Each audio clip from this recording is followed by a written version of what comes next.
సంవత్సరాల తరబడి ఎన్ని మందులు వాడినా మీ మోకాల నొప్పులు తగ్గట్లేదా? ప్రాణ పెయిన్ క్లినిక్ లో అత్యాధునిక చికిత్స. Hi hello welcome to coffee with Shobha. I was very happy ఎందుకంటే ఈ రోజు నా ఫ్రెండ్ ని నా షోకి తీసుకొచ్చి ఇక్కడ కూర్చోబెట్టి తనతో క్వశ్చన్స్ అడగడం అంటే ఎదలా ఉంది నాకు. అండ్ నాకు కూడా చాలా స్పెషల్ గా అనిపిస్తుంది. First of all thank you so much. Welcome to coffee with Shobha. We are very happy actually. నా ఫ్రెండ్ షోకి మేమిద్దరు రావడం అంటే we are very happy. Yes, normal గా ఉండదు questions. Yes. Congratulations for your success. మళ్ళీ show మంచి response వస్తుంది. So the from first episode to till this episode అంటే నేను సెల్ఫిష్ ఏం చెప్తున్నా అంటే మా ఎపిసోడ్ మాత్రం ఇంకా హై ఎక్కువ అందుకే అనుకుంటున్నాం అనమాట. అఫ్ కోర్స్ ఇప్పుడు అడిగిపోయే కీర్తి క్వశ్చన్స్ అంతా చాలా ఘాటుగా ఉంటది అన్నమాట. కానీ కీర్తి కూడా ఘాటు ఆన్సర్ ఇస్తుందని అనుకుంటున్నా. యా డెఫినెట్లీ నేను రెడీగా వచ్చాను.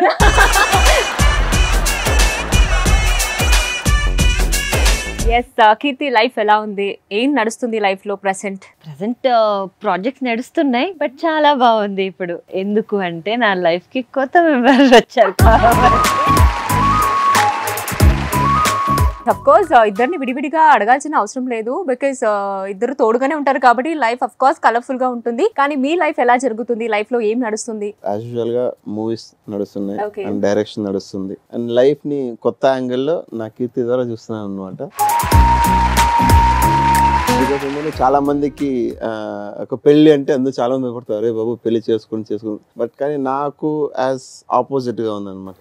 సో నేను అది చేసుకోవాలి. సో బికాస్ ఎనీథింగ్ ఉన్నా కానీ some limits will be there share చేసుకోవడానికి. బట్ ఒక లైఫ్ పార్ట్నర్ వచ్చిన తర్వాత ప్రతి ఒక్క అబ్బాయి లైఫ్ స్టైల్ చేంజ్ అవుద్ది అనమాట. So responsibilities before marriage life, after marriage life ఇప్పటి నుంచి అలవాటు అవుతుంది అనమాట. సో ఇంట్లో ఏమి చేయని పని మొత్తం ఇప్పుడు ఇక్కడ అన్ని చేయాల్సి వస్తుంది.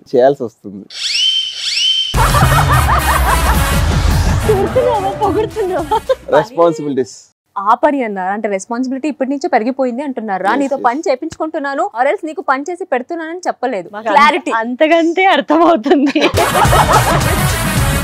అండ్ ప్రాబబ్లీ వేరే షోలో కానీ ఆర్ఎల్స్ మీ వేరే ఇంటర్వ్యూలో కానీ చూసే ఉంటారేమో మీ లవ్ స్టోరీ. బట్ ఇక్కడ ఉన్న మీ ఫ్యాన్ కానీ నేను కానీ ఎక్స్పెషల్లీ నిజంగా చెప్తున్నాను, నీ లవ్ స్టోరీ నాకు నిజంగా తెలియదు. సో కాబట్టి లవ్ నుంచి ఎంగేజ్మెంట్ కూడా అయిపోయింది, ఇంకొక స్టెప్ మ్యారేజ్. సో కాబట్టి లవ్ ఎలా స్టార్ట్ అయింది? ఎవరు ప్రపోజ్ చేశారు? ఇంకొక విషయం తెలుసా మీకు? మేమిద్దరు కలిసి ఫస్ట్ రావడం సుమన్ టీవీకి అన్నమాట. ఇద్దరు కలిసి ఫస్ట్ ఇంటర్వ్యూ మా ఛానల్లో అయిపోయింది. ఫస్ట్ బయట వేరే ఏదైనా ఇంటర్వ్యూ చేస్తుంటే this is the first interview అన్నమాట. Thank you. సో అండ్ అది కూడా అండ్ క్వశ్చన్ లో మీరు అడిగారు కదా ఆ లవ్ పక్కన వేసి మిగతా క్వశ్చన్ మాత్రమే వ్యాలిడ్ అనమాట. ఎందుకంటే ఆ లవ్ లేదు, ఆ క్వశ్చన్ లవ్ లేదు, తొక్కలేదు, అస్సలు లేదు. లవ్ స్టోరీ లేకుండా ఎంగేజ్మెంట్ అంటే ఏంటి? ఇది అరేంజ్ మ్యారేజ్ అయితే? ప్రాక్టికల్ గా చెప్పాలంటే it's like mood swing of a girl అనమాట. సో ఎప్పుడు కోపం వస్తుందో, ఎప్పుడు సంతోషం వస్తుందో అలాంటి ఒక కైండ్ ఆఫ్ మాకు జర్నీ అనమాట. ఏం చెప్పేవరా? మేము 7 years ఫ్రెండ్స్. 7 years ఫ్రెండ్స్ లో we spoke only 3 times. అంతే, ఓన్లీ 3 times. ఓకే. 2015 or 16 నుంచి ఫ్రెండ్. అంటే ఎలా friend in the sense classmate or else బయట ఏదైనా కలిసారా? ఓన్లీ ఫిల్మ్ ఇండస్ట్రీ అంతే. అంటే బయట ఎప్పుడైనా కలిసారా?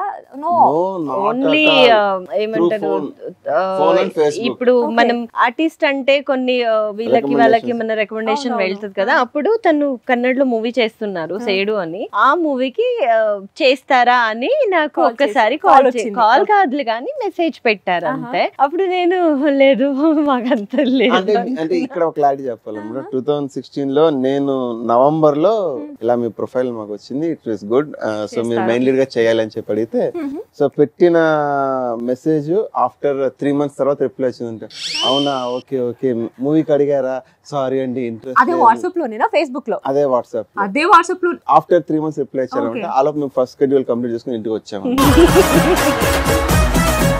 అంటే అప్పుడే నేను ఇండస్ట్రీకి అడుగు పెడుతున్నాను అనమాట. నాకు అసలు అంత తెలియదు ఏదో. అప్పుడు నేను అండ్ కన్నడలో కూడా నేను అప్పుడు జూనియర్ ఆర్టిస్ట్ గా పనిచేస్తున్నాను. సో ఏం చేస్తాం, మాకు ఏం తెలిసి ఉంటది. అయిన తర్వాత ఒక 2 సార్లు ఏమో తను హైదరాబాద్ కి వస్తున్నారు. అప్పుడు నేను ఇలా హైదరాబాద్ కి వస్తున్నాను కీర్తి, తనకి యాక్చువల్లీ ఇక్కడ ఎవరో డబ్బులు పే చేయాలి ఏ సీరియల్ కో ఏదో అని అడిగారంట. నేను నవ్వద్దు, అది కూడా నేను మెసేజ్ పెట్టడానికి నా వల్ల కాదు, వాయిస్ నోట్ పెట్టా.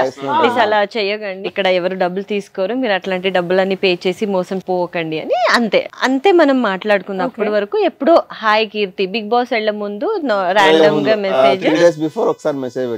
సో బిగ్ బాస్ నుంచి బయటకు వచ్చిన తర్వాత ఈ 7 years లో last year February 14th evening అది కూడా షాని బిగ్ బాస్ లో వచ్చారు కదా, ఒక ఫొటోస్ చూస్తున్నా, దాంట్లో తను అందరూ కలిసి ఒక ఫోటో ఉండింది. అరే షాని నీకు ఎలా తెలుసు అంటే అప్పుడు నేను తనకి మెసేజ్ పెట్టా. Then he called me first time 7 years లో 45 minutes అది కూడా ఓన్లీ ఏ మూవీ ఎక్కడ 45 minutes అంతే. ఫుల్ ఇండస్ట్రీ గురించి అప్పుడు ఒక ఈవెంట్ కి వెళ్ళామంట, నేను షాని అందరూ గెస్ట్ గా వెళ్ళాం అనమాట. అక్కడ మన జర్నీ స్టార్ట్ అయింది అనమాట. అంటే మాట్లాడడం అది that is the first time Shani అనే పర్సన్ వల్ల 45 minutes మాట్లాడా. అది అయిన తర్వాత హీ సైడ్ ఓకే ఒక మూవీ ఉంది, అట్లీస్ట్ ఇప్పుడైనా ఒక 5 minutes కలవండి అన్నారు. సో మీరు ఎక్కడ ఉంటారంటే అప్పుడు తెలిసింది అటు సైడ్ పక్కనే ఉన్నారు, ఒక హార్డ్లీ 5 minutes వెళ్తే 6 to 7 minutes. Then he came, అక్కడనే పక్కనే ఒక హోటల్ ఉండేది, అక్కడికి వెళ్ళి తను హీస్ ఎక్స్ప్లెయినింగ్ అనమాట. అది కూడా నేను మాస్క్ వేసుకుని అందరిని చూస్తున్నా, ఎవరు నన్ను చూస్తారు ఏమంటారో అంటే ఒక అబ్బాయి ఏమంటారో ఏంటో అని తను చెప్తున్నారు. అసలు ఏం తలకెళ్ళలే. అండ్ ఇంటికి వెళ్ళేసరికి 11:45 అయిందేమో, వ్యాలంటైన్స్ డే రోజు. దెన్ ఫస్ట్ టైం కలవడం. ఇంకా 12 అవ్వలేదు, 2 minutes ముందు తను నాకు ఒక మెసేజ్ పెట్టారంటే నా ఇంట్లో మ్యాచెస్ చూస్తున్నారు, సో మీకేమైనా ఇంట్రెస్ట్ ఉందా అని. నా రిప్లై అడగండి. అవునా?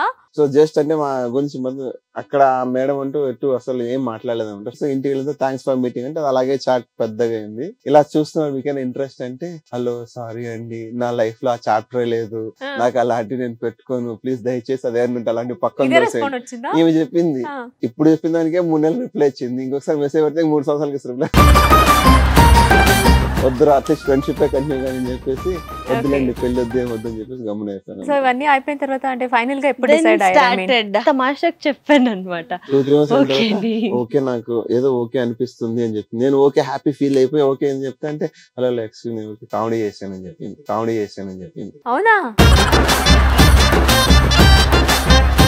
మళ్ళీ 1 month గ్యాప్ తర్వాత పర్లేదు అని చాలా బాగా ఆలోచించాను, I think you are good for me, so let's go అని చెప్పేసి చెప్పారనమాట. పక్కన అంటావు అని చెప్పేసి ఓకే ఫైన్ హ్యాపీ అంటే ఓకే సెకండ్ టైం చేశాను సారీ ఊరికే చెప్పాను చెప్పారు.